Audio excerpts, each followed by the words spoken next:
1984 كان في راجل اسمه تشارلز. راجل شكله محترم، شكله مدير في شركة تأمين، متجوز واحدة اسمها كارول، ممرضة وحامل في طفلهم الأول.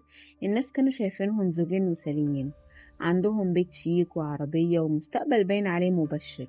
بس كان في حاجات كده زي ما بيقولوا من تحت الطاولة، حاجات محدش كان يعرفها غير تشارلز نفسه.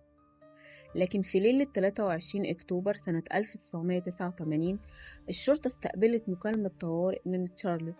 صوته كان مهزوز، بيقول: ساعدوني، أنا ومراتي اتضربنا بالنار، في واحد أسمراني هاجمنا، مراتي بتموت.